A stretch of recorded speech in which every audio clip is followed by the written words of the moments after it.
Isang mapagpalang araw sa ating lahat. So, ngayong araw is April 11, 2024. So, ngayon is pagpapatuloy lang natin yung ating nasimulang series na tinatalakay sa ating devotion. So, bago natin simulan yung series, ano nga ba or balikan nga natin yung series na tinalakay natin last week. Ito yung Hope in God Promises. So, nagkakaroon tayo ng pag-asa or may pag-asa tayo dun sa pangako ng ating Panginoon sa atin. So, yung pangako na tayo lilipunin or isasama yung mga tao na Kristiyano, yung taong naniniwala at may pagmamahal at pananampalataya at pagsamba sa ating Panginoon is isasama niya doon sa eternal life. So, ang series na tinatalakay natin yan is Walking in Obedience. Kumbaga, pagbuto tayong sumunod, kailangan sumusunod tayo sa ating Panginoon sa mga utos niya. Obedience, di ba? Kumbaga, yung gaya ng pagsunod natin sa sports ng mga coach, di ba? Para tumalim tayo.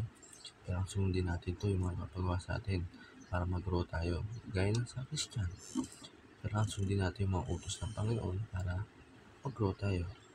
So, ang Bible verse na tatalakayin natin yung araw is Psalm chapter 119 verse 60. So, ang sabi dito, I will hasten and not delay to obey your commands.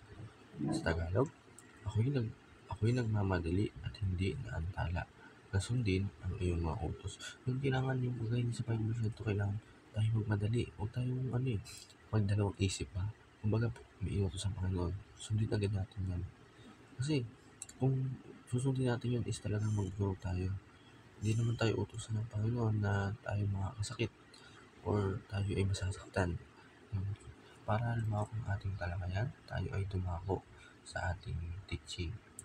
Una sa ating teaching, delay obedience is delay blessing. So, yung mga pag-delay or naantalang pagsunod daw natin sa Panginoon is delay din yung mga blessing o yung pagpapala na makukuha natin. Sa number 2, God does not ask for our approval. So, yung ating Diyos is hindi humihingi ng approval natin or pag-ayon natin. Kailangan kung ano yung iutos niya, wala siya, hindi natin pwede sabihin na, Lord, bakit ayun po yung utos nyo? Ito na lang po yung utos nyo. Huwag niyo po yung utos yan.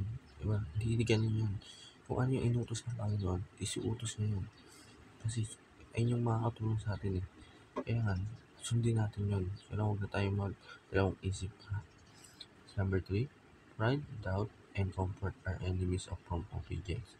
So, yung pagmamataas, yung pagdududa, at yung pagiging comfort ng mga kaaway natin is ayun pala yung kaaway ng agarang pagsunod. So, lumako tayo sa ating application. Ang una is, do not reschedule God's blessing.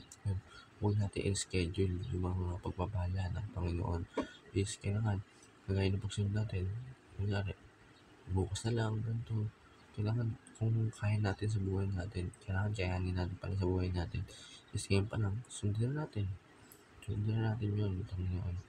Number 2, treat God as boss, not employee. Yung tratuin natin yung Diyos bilang isang boss, master. Hindi kumbaga bilang tayo yung boss sa kanya. Kailangan siya yung boss.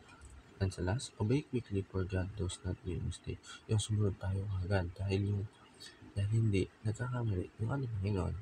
So, ayun lang po para sa araw na to. May natutunan tayo sa ating panonood. And God bless you all.